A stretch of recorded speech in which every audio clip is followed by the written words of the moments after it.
Live self-defense training video. We're going to go over 5 strikes that you can learn and practice now. It's something that you should know to defend yourself. Everybody can learn these. They're super simple.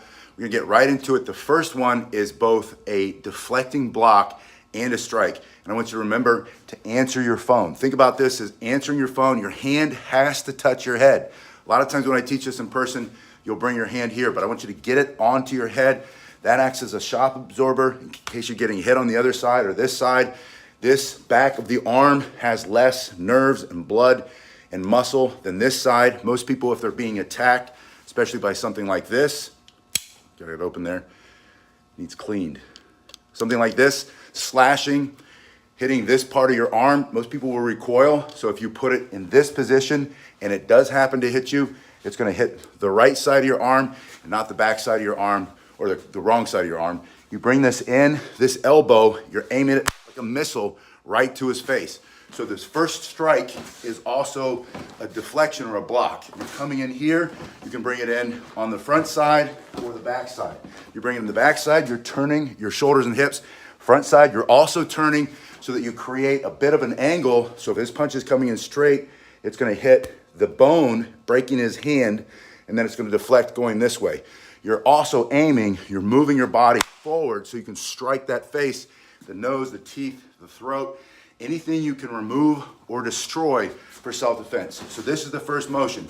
And see that you're moving in while you do that. You can either lean in or you can step in. Sometimes closing the distance, taking away the power of his strike is the best option. So your hands are up in this position. You're giving him verbal commands, back up, stay back. As you're stepping in, answer your phone, get your hand up, covers your ear, covers the top of your head, and covers your whole body. You can cover both at the same time. And remember, you're bringing that in to strike his face. That's number one. Number two is a palm strike. And you're hitting here, this part of the hand. There are 5 small bones in this structure, making it a very strong part of your hand. Your hand will turn back and out just a little bit. So your fingers together, thumb, always remember this rule. If your finger is by itself, it can snap. The thumb will snap. If they're together, they're strong and flexible. There's strength in numbers. So you turn a little bit, pull it back, exposing this part of your hand. That's the heel of your palm, and you're striking into the body. You're gonna marry those two, put them together. Your hands are up, you tell him to back up. He isn't, he's coming in, maybe he's got that weapon. You're gonna step, closing the distance, answering your phone, stick that into his face. Backhand turns through your shoulder with all the force you can create, generating maximum power because you're turning through your shoulders and hips and striking with that palm. You can bring that palm up, you can bring the palm into his body, you can bring the palm down just by turning it a little bit out in this position and still striking with that. The third strike is going to come back from this side. As you turn in your palm strike, you're loading up by pulling the shoulder back. You're going to deliver a horizontal elbow strike. And notice that your hand is here on the top part of your shelf, your décolleté. So it's up here on the décolleté on the top part of your shelf. And this elbow right here, if you hit him with that elbow, you're gonna cut. If you hit him with this whole part, you can really break something. You're going to stop him for self-defense. Elbow, answer your phone, palm strike, step in. You're moving in 2 directions. You're moving forward and around the side, coming in with that elbow strike. And you're hitting with this whole part as forcefully as you can in order to stop the fight. So these are 5 strikes everyone should know and practice now. Step in here, palm strike here, drive the elbow here, and notice that I'm not just hitting with the tip. I don't want to just cut him. I want to try to knock him out, turn off his operating system. There's a great book by Tim Larkin called When Violence is the Answer, and I put a link below. I think everybody who's serious about self-defense in the world that we live in now with police shortages and craziness and all the other stuff happening, you should get that book by Tim Larkin. I know a lot of you have already read it. Read that book, memorize the key principles of self-defense, situational awareness, getting in a better position, and then the question, what can you remove or destroy? This elbow coming in first is gonna hit him right in the face, creating some distance, setting him up for that palm strike, allowing you to come in with the hand on the top of your chest, striking with this bone on the side, bringing you to the 4th strike, which is going to be close to your face. This can also come in to answer your phone. You're going to come straight up into his solar plexus or up under the chin, into his throat, this vertical elbow strike. So you're starting in this better position. The hands are between you and the threat. You give a verbal command, tell him to back up, get away from me, don't touch me, don't come any closer. He does, you close the gap with a step, driving this elbow into his face, intercepting his punch, deflecting the block, setting you up for the palm strike. See how everything's so tight.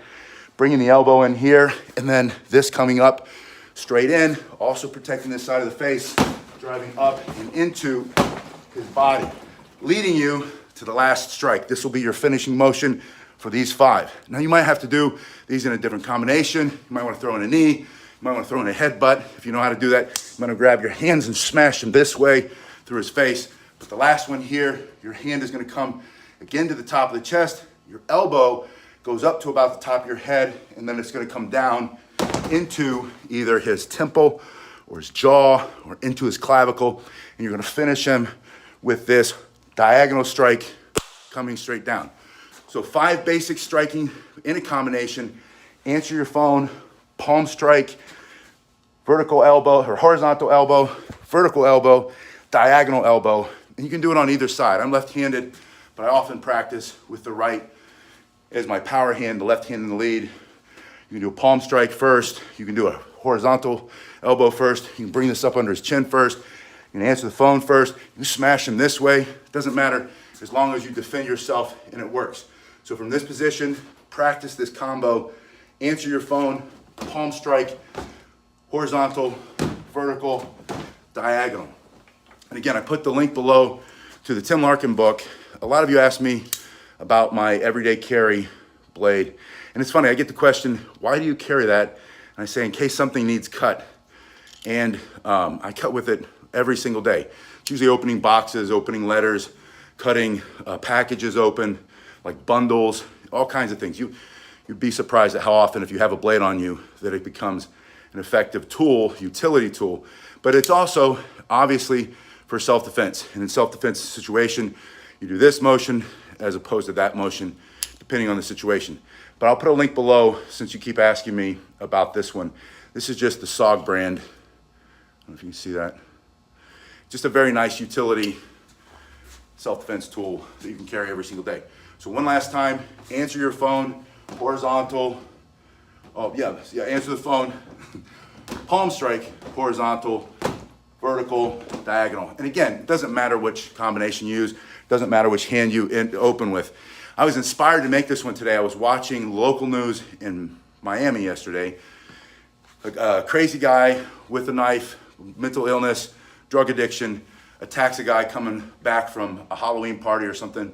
He just happened to be an MMA, mixed martial arts fighter who was very experienced. His technique was amazing, it was perfect.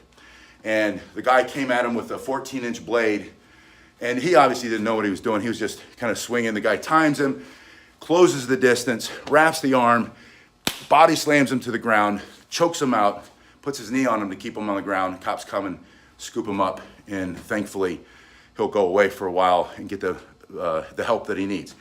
He didn't have to kill the man, but he was able to defend himself. But the point is, self-defense has to become your top priority. You have to become your own first responder. When the response is too far away, they're not going to get there in time.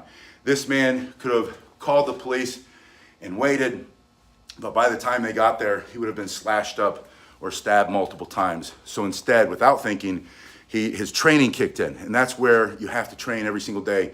If you train and train and train, it'll come out of you when you need it. So train this basic elbows and palm strikes for self-defense. You can throw punches too. There's no wrong technique. It all comes down to principles. Again, get the book, Tim Larkin, When Violence is the Answer. It's become one of the Bibles that I use for, it's not the real Bible, obviously. It's a Bible for self-defense. It's one of the best books on self-defense you can get. And it talks about principles over techniques. The link is below. And I did see everybody's comments. It's great to see everybody. I've been crazy busy for October. October's done, thankfully. We put that behind us. We had so much work to do, and now things are going to calm down a little bit. So I'll see all of you more online on a more regular basis, and I appreciate you so much. Please put your comments in the comment section below if you train with elbows and what your preference is. What's your favorite elbow strike? maybe one of the ones that I showed today, or maybe one of the ones that we didn't show. One of my favorite combinations that we didn't do for today, we'll save for another time, is this one that I showed a little bit earlier, just because it's so extremely effective. I'm teaching a bunch of young ladies tomorrow self-defense, and we will do this over and over and over because it's so powerful, and it takes somebody who's not as strong as someone else, and it gives them that power for self-defense. They changed